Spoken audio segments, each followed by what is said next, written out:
pinpoint what a specific athlete should do and shouldn't do when it comes to diet, training, and everything else. I mean, just a couple of years ago, people would drink poison because they thought it would make them run faster.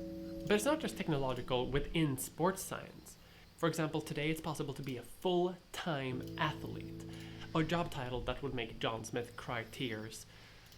I don't know of joy, perhaps of terror. And while we currently divide sports based on sex, in the interest of pure fairness, maybe we should divide it on class too. Because when it comes to athletes, it seems that the upper class has a much higher advantage than everyone else.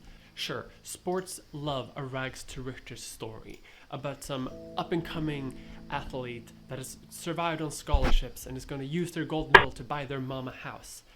But the thing is, the vast majority of athletes are rich.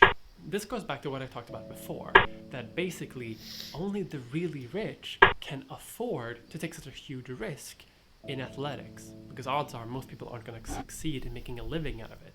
This is also the reason why so many indie musicians and filmmakers and artists generally have pretty wealthy parents. For them, it's less of a risk. And in order to compete at high-level athletics, you basically need to make it your full-time job. Exercising every single day. If you have a day job, it's going to be really difficult. If you need to work 2 jobs, it is impossible. Anti-trans activists will argue that this is irrelevant because class isn't innate.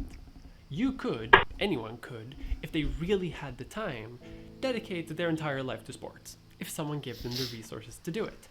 Not the same when it comes to trans people though. Cis women cannot become trans women, nor vice versa. This is why, according to anti-trans activists, we need to separate sports according to sex only. But how do we do that? Conservative anti-trans pundits can argue all the day over how many genders exist and how many trans identities exist and yada yada yada, but all of that doesn't really matter.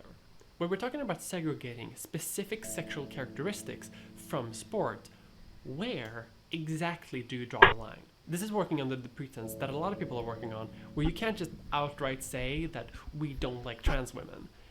If you say that, most people will see that you're bigoted. So rather, people will try to have requirements and characteristics around sex that would exclude trans women and no one else. The problem there is, that's basically impossible. Take, for example, the case of Caster Semenya. Caster is a South African middle distance runner who is stronger and faster than I will ever hope to be. Caster has, at time of recording, won 2 Olympic gold and 3 world championships within her sports. Within her sports, yes. In 2009, she won a race suspiciously well, with some people wondering if she was a man in disguise. This prompted a practice known as sex testing, which happens occasionally in sports. This sex testing was ongoing in the middle of that competition. Basically, some people were suspicious about the rapid improvement that Caster was making, and sex testing was happening in the middle of this competition. She had won. The question was whether or not she would earn that win. Partial results from that sex test leaked to the media, leading to rampant speculation about Caster, her life, her gender identity, her sex life, to the point where it feels demeaning. Caster herself felt humiliated by the experience, and being under scrutiny by the entire sports media can cause a lot of pressure. It went to the point where she didn't really want to accept her award and had to be convinced by her coach to actually go up and accept it. In September of 2009, the president of Athletics South Africa admitted to having lied about the reason for sex testing and had lied to other people whether or not the sex testing had been done in the first place. Some of these lies were directed to Caster herself, who may not have been fully informed about what tests they were doing to her. After this, a lot of people, especially in South Africa, accused the athletic organizations behind the test of being racist and targeting Caster specifically for being able to win, something that they were very keen on saying that they were not doing. Now, Caster is intersex. She has XY chromosomes, but she was assigned female at birth and has identified as a woman her entire life. She is arguably, depending on your definition of cis, a cis woman. This causes problems for the people who want to sex segregate sports based on chromosomes. Because at that point, we're choosing to exclude people who are arguably cis. People who, just a couple of years ago, would not have been seen as separate from the wider label of women. This sex testing can happen frequently, but only to women athletes, with the goals of making sure that everyone who competes in the female category falls within the female range.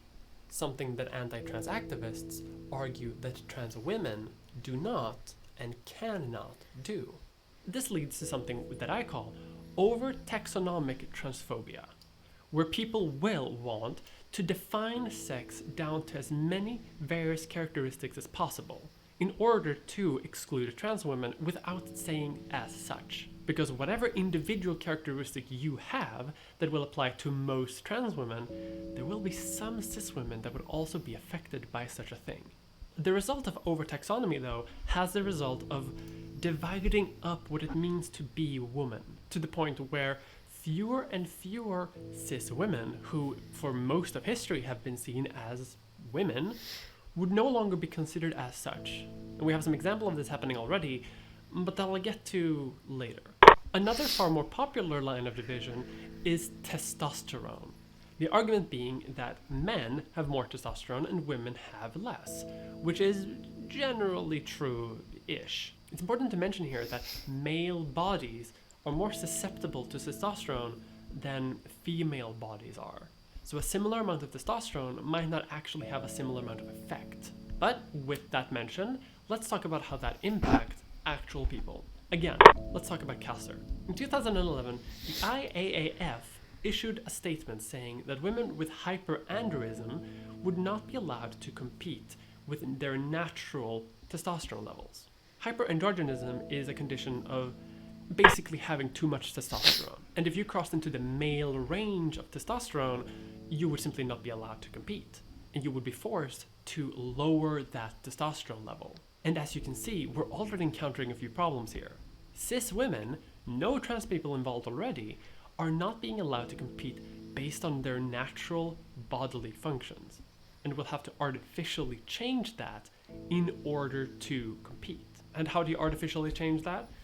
You take testosterone suppressors. Oh my god, samesies. In the case of Castor, these caused cramping, swelling, abdominal pain, basically uncomfort to a very high level. And this brings the question, how much testosterone are you allowed to have as a cis woman before it carries over to being too much? Well, the IAAF argued that the level of acceptable testosterone is 10 nanomoles per liter of blood volume.